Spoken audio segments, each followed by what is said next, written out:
सवाल है 1.1 सॉल्यूशन के बारे में। ये कमल जी का सवाल है सूरत से कि ये शेयर खरीदने लायक है या नहीं है। 1.1 सॉल्यूशंस, मैंने भी पहली बार आज नाम सुना। तो क्या करती है कंपनी? मुझे नहीं पता है क्या करती है, लेकिन अच्छा, थोड़े समय के लिए मतलब मैं ये सारे 1.1 नंबर चेक करने वाला था।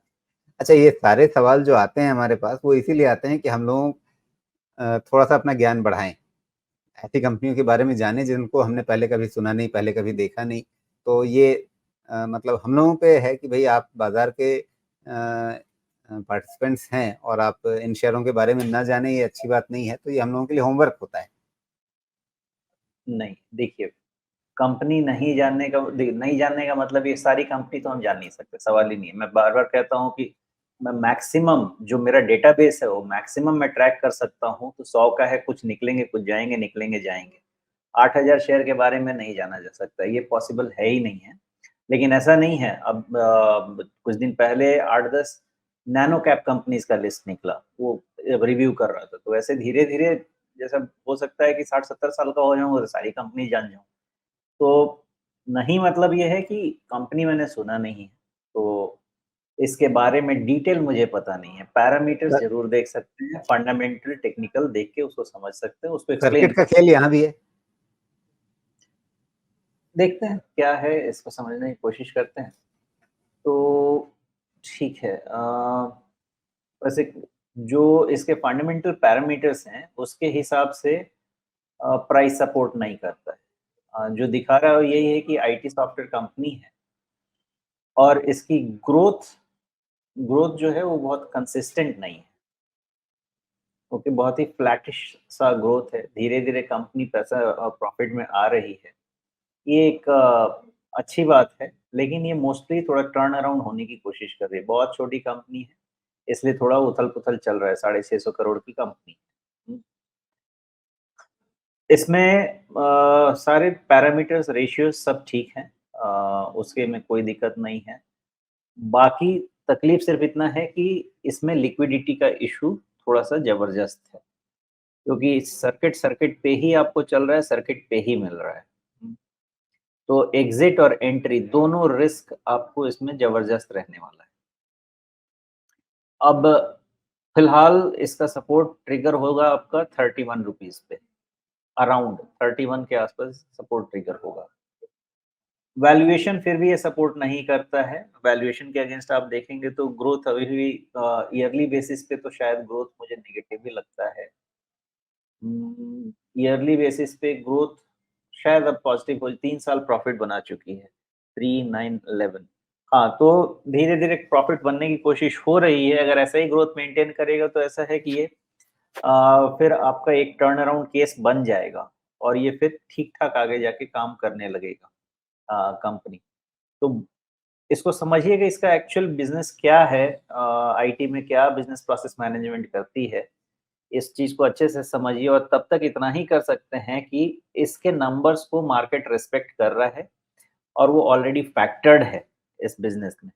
तो आज जो कंपनी आपको 33 रुपीज़ की, 34 रुपीज़ की दिख रही है, ये एक्चुअली होती थी ₹2 की। तो अल्टीमेटली उससे आप इसको पहले ये पेनी स्टॉक 74 में की ही काउंट करें। उससे हाँ? पहले 74 की भी होती थी और 74 रुपए हाँ। से ये 1-2 रुपए के बीच में आई। तो आप समझ सकते हैं कि कुछ लोगों को तो इसने बर्बाद ही कर दिया होगा ना। एक थियरी ये भी कहती है राजू जी कि जब ऐसा माइक्रो कैप और नैनो कैप में राइज़ आता है, तो आपको अपना पोर्टफोलियो क्लीन भी करना चाहिए।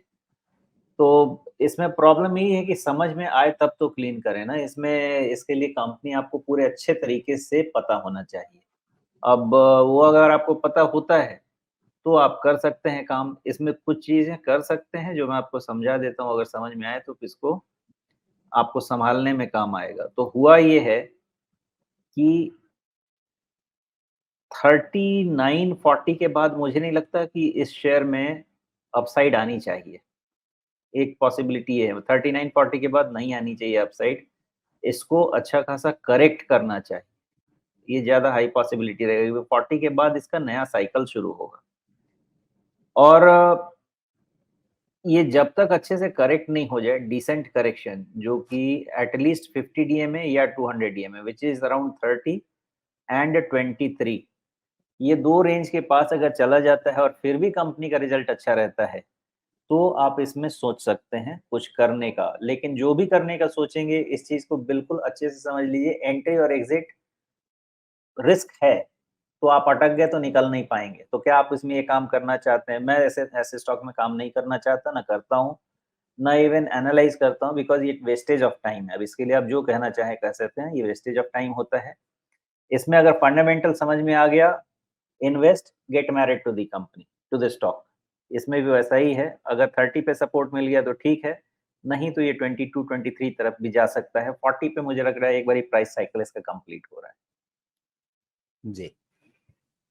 चलिए, अब कई सारे शेयर होते हैं वो मतलब सर्किट कब लगते हैं? जब कोई कंपनी जो है वो बाज़ार को किसी अचानक ऐसे नए डेवलपमेंट के चलते बहुत अच्छी लगने लगती है, जो डेवलपमेंट बाज़ार ने पहले सोचा नहीं होता है, तो उसमें ऊपर के सर्किट लगते हैं।